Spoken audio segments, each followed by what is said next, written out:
Ready start. सभापति महोदय, ये शब्द मेरे नहीं हैं बल्कि राष्ट्रपिता के हैं।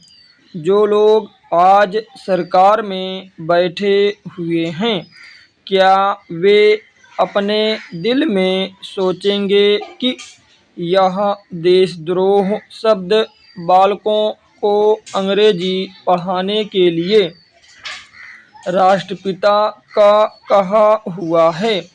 आज 54 वर्ष देश को स्वतंत्र हुए हो गए हैं, लेकिन राष्ट्रपिता की इस बात पर आज तक ध्यान नहीं दिया गया है।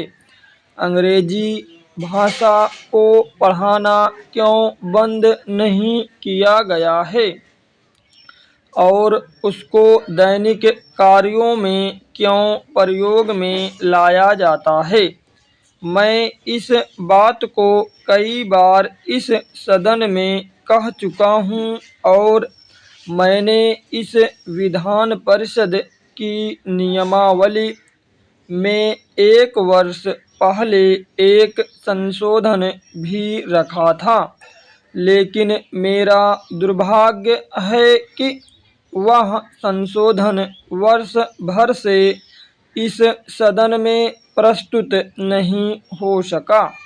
मेरी अपनी राय है कि कम से कम दैनिक कार्यों के लिए यदि सरकार अंग्रेजी भाषा पर बंधन लगा दे तो बहुत अच्छा हो और जो यह अनुशासनहीनता है वह भी समाप्त हो जाए। सभापति महोदय, जैसा कि मेरे मित्र ने कहा, लड़कों के माता पिता अंग्रेजी का प्रयोग करते हैं और उनके शिक्षक भी अंग्रेजी का प्रयोग करते हैं। फिर बालकों पर उसका प्रभाव क्यों नहीं पड़ेगा।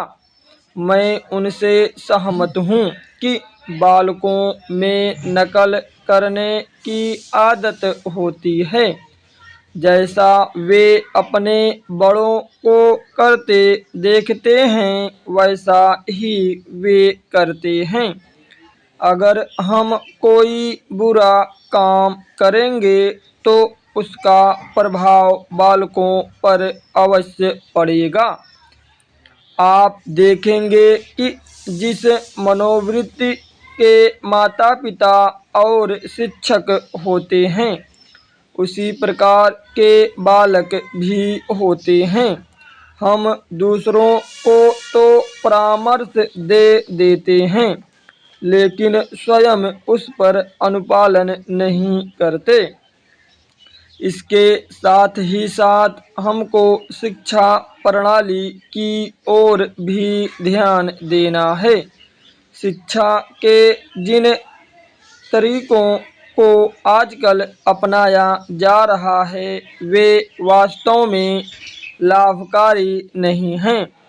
सरकार की ओर से इस प्रकार का आदेश होना चाहिए कि 14 वर्ष तक बालकों को अपनी मातृभाषा में ही शिक्षा दी जाएगी और दैनिक कार्यों में भी अंग्रेजी का प्रयोग नहीं होगा। इस प्रस्ताव में अनेक महत्वपूर्ण बातों की ओर ध्यान दिलाया गया है। मैं समझता हूँ कि जब माननीय मंत्री जी इसका उत्तर देंगे तो कह देंगे कि हम बहुत सी बातों पर कार्यान्वयन कर रहे हैं, लेकिन मैं समझता हूँ कि उन पर कोई कार्यान्वयन नहीं हो रहा है। स्टॉप।